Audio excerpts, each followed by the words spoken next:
Parents who have disowned or genuinely stopped loving your child. What happened? My parents disowned my oldest sister. She always struggled growing up more than us. She became a teen mom with a bad older dude, partied a lot, etc. But my parents helped her a lot. They do okay for themselves, but had a no co-signing rule for all 6 of my siblings and I. Still, they co-signed for her house so she could get a head start. She didn't pay the mortgage for almost 3 years before my mom got served in front of all the other nurses at her work. My parents worked tirelessly to try to work out deals where my sister and her family kept the house and got some leniency, but to no avail, because my sister never showed up for court dates. During this time, she paid $12K for IVF and got pregnant with her 5th kid. When my mom demanded some of the money back, she accused my dad and my brother of beating her sons when my parents took them to Disney World. He didn't, and said she'd file a police report if he asked for money again.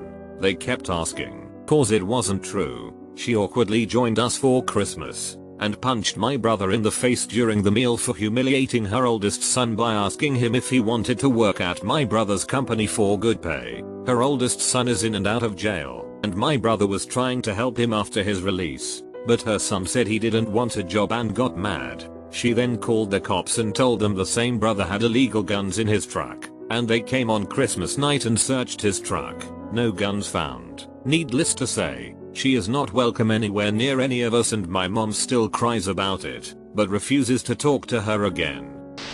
A little different. I was disowned, but I deserved it. I was an addict and a mess for a long time. My mom couldn't keep bailing me out of trouble and watch me self-destruct anymore. I wasn't living at home. She came to see me one last time to tell me she was done, not to contact her. She would no longer have anything to do with me. She was in pieces. I can't imagine how hard it must have been for her, but it was the best thing she ever did for me. Once she cut me off, my rock bottom came hard and fast. After a little while of living on the streets and my addiction consuming me, I made my way to a detox center, got a few days clean under my belt and never looked back. That was almost 15 years ago. After I was clean a little while, I contacted my mom, and little by little we built a relationship again, and now we're really close. I am forever grateful to my mom for letting me fall and letting me back into her life. My ex-wife disowned my son.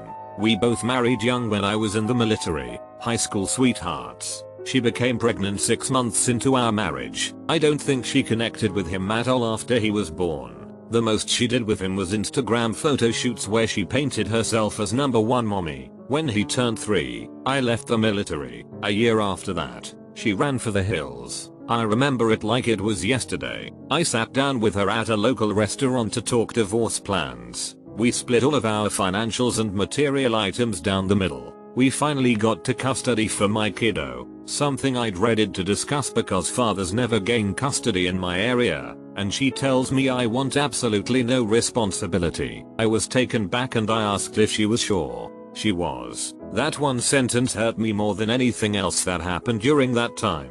My biological father wanted nothing to do with me, and now I was seeing it happen with my own child but with his mother. I received full custody and she married within a year afterwards. She had another child too. Her parents try their best to be a part of his life, but she still does her best to avoid him.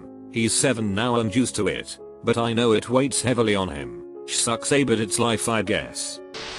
I was a kid and my sister was much older when my parents were finally done with her. From my recollection, she went through the cycle of making one stupid decision after another, even when they would tell her and show her why she shouldn't make that decision. Dropped out of college they were paying for, and used the tuition money she was refunded to buy a Firebird, then quit her job, let car run out of oil, kept driving it until the engine seized up. Parents bailed her out again, buying her what they could afford on one salary, a decent, used station wagon. Only catch, she take the job my dad called in favors for. Parents come home one day to find strange car in driveway, a Sunbird. It was old and shy, but it was a one trade my sister managed to swing on the station wagon.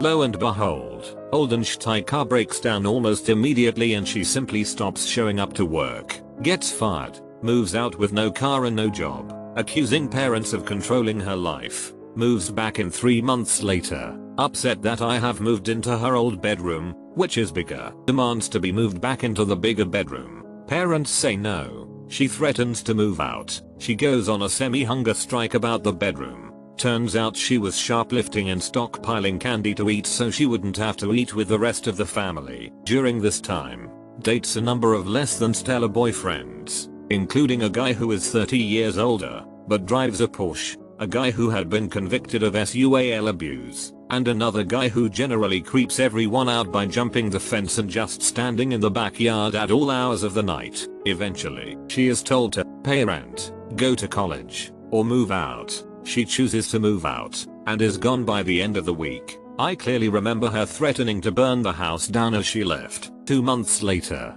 she asks to move back in because her roommate and best friend kicked her out. Parents say no. She's on her own unless she wants to go to college or get a job and keep it. Car breaks down again, for good, and calls and asks parents if they can buy a new one for her. Not new as in new to her, new as in brand new model year. My parents' newest car was 15 years old at the time. They say no, and not to call again. There were a whole raft of other things, too, including forgetting to pick up her grown mother from doctor's appointments, generally loathing the existence of the rest of her family, and then, ironically, deriding the family as rednecks when she finally managed to hook a guy who was a small business owner and actually had some money. In a who. It's been about 20 years since I've spoken to her, and, from the stuff I hear now and again through the pipeline, I'm better for it. I do expect her to come calling when my parents pass and she finds out I'm the sole heir.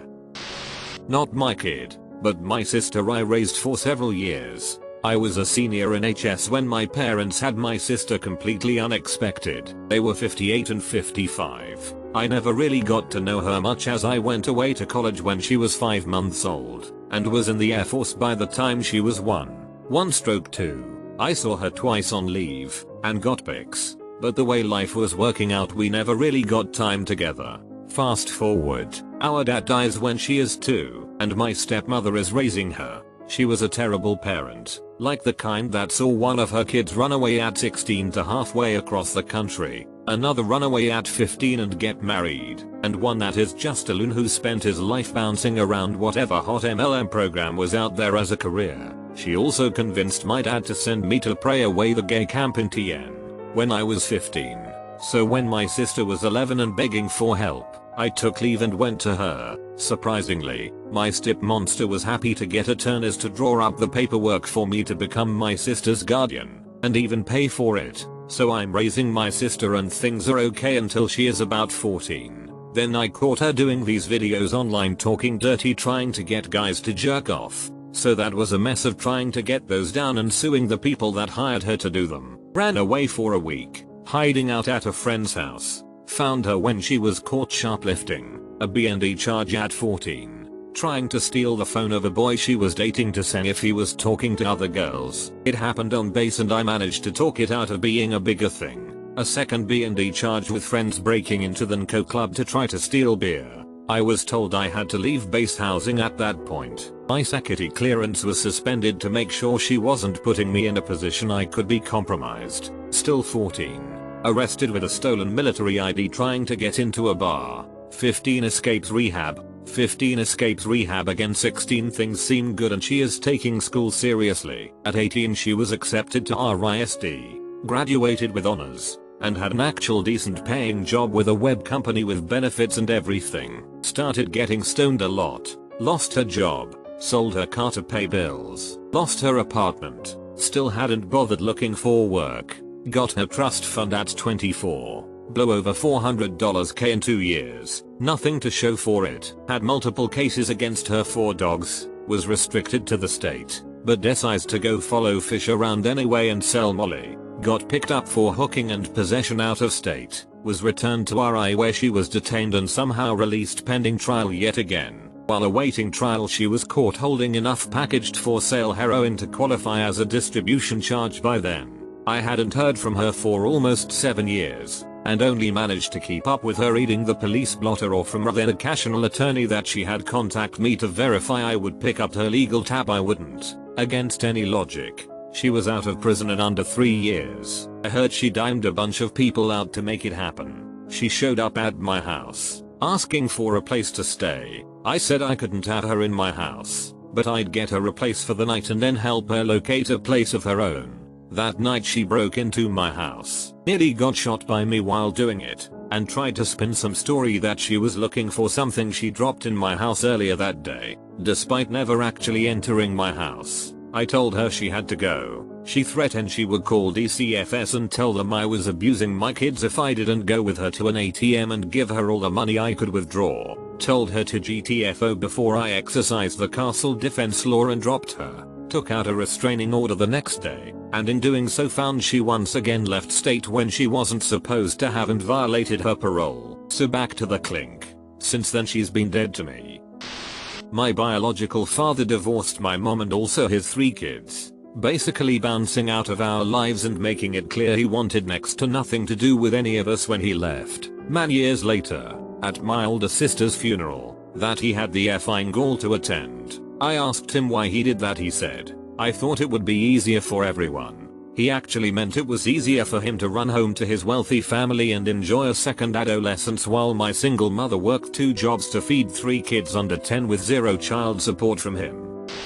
I have been legally disowned by my father. When I was 11, my mum was diagnosed with terminal cancer. This was her second diagnosis in around 4 years. Obviously she recovered the first time after intense surgery and a lot of chemo, and he did not want to look after her like he did before. He also had a new GF and her family to look after apparently, and he had no issues leaving us. When my mum passed away when I was 14, my brother, grandmother, him and I met up to discuss who I was going to live with. The plan was my brother and his family. Father was never considered, and he showed up and declared that he was in the process of going to court to legally emancipate himself from me. He went out of his way to legally declare that I was no longer his child, just so that my brother, 22-year with a wife and 2 young children already struggling on 1 paycheck, couldn't seek child support. Needless to say, it stung coming only days after my mother's funeral. My mother and her sister were both adopted into a great family. Recently, my grandfather fell ill and we were told to prepare to say goodbye, so the family gathered. My grandmother has had a hard time with her memory since she had a brain hemorrhage, but she welcomed my aunt into her home during this tough time. Whilst my grandfather was in his final week, Wendy, aunt, took my grandmother's ATM card and proceeded to spend well over $1,000 on herself and get herself a motel room. She also attempted to steal their car. When my uncles found out, she basically disappeared into the wind. After my grandfather passed and his funeral was all sorted, my grandmother went to an attorney to write Wendy out of any inheritance she would get from their estate when she passes. She didn't press any formal charges, because the whole process would have been lengthy and more painful for her. She didn't need the extra stress. I'm pretty sure one of my uncles also threatened Wendy to make sure she stayed away from my grandmother from now on too. As Jehovah's Witnesses, my parents disowned my siblings and I several times since I was in my late teens. One of the JW rules is that you do not associate with others who know the truth but refuse to follow it. Including family and parents are encouraged to disown any children who have left the religion. The first time was when I was 19. It upset me. I was heartbroken and eventually they changed their minds only to do it again a couple years later and so on until I stopped caring and no longer attempt to be a part of their lives at all. Was seeing a girl in high school. Her family was JW but she really didn't care. I really liked her and it was fun. Then she disappeared. Her dad found out and she was sent to live with her grandmother. Never saw her again. Her sister managed to let me know what happened and that the girl was sorry. Really bummed me out for a couple years. I dated this JW girl briefly. We went to her place to watch a boxing match in the mid-90s. I was really sweet on her. She was really cool. Some of the other JW people were there, and they seemed okay, polite and everything. Then directly after the fight her dad insisted he drive me home, at 95 miles per hour, like evil freaking Neville on a Kawasaki dirt bike weaving like a madman on the freeway. He pulled up in front of my folks' driveway. I got off the bike and handed him the helmet. A little shook. It was only my second time on a motorcycle ever. He stared me down like he was going to murder me. He kept eye contact as he shook his head slowly. He pointed at me. "You get it?" He said, I got it. She was really cool, but she was off limits. The same thing happened when I dated a Creole girl, except her grandmother loudly asked what the heck I was doing there. I wouldn't say I've disowned or stopped loving my son, but it's real tough to find love for him. He's almost 14 next month, and he's currently out of our home at a treatment facility. He's averaged 2 arrests a year for the last 2 years, and he's attacked my wife several times, our daughter several times, and the neighborhood kids several times. He's run away from school, run away from home, and tried to push me off the roof of our house, after threatening to jump off and hurt himself. We have become that family in our town where the police are called to our home on a semi-regular basis. He's been getting more violent as he gets older, not to mention bigger and stronger, and I honestly don't see an end in sight. The key fact I'm leaving out is that he's been diagnosed as high-functioning autistic and is also bipolar. That's like putting walls around a tornado and expecting it to stay inside the walls. A lot of what has occurred he had little control over because of the way his mind is, where he's constantly at war with himself. Structure versus chaos. And my wife and I have tried desperately to give him the best life we can while keeping ourselves and our daughter safe. But I'm tired. It's been 8.5 years we've been going through this with him, and I've been ready to throw in the towel on him for a while. But my wife refuses to let him go, so we wake up every morning trying to give him the best life for him and our girls.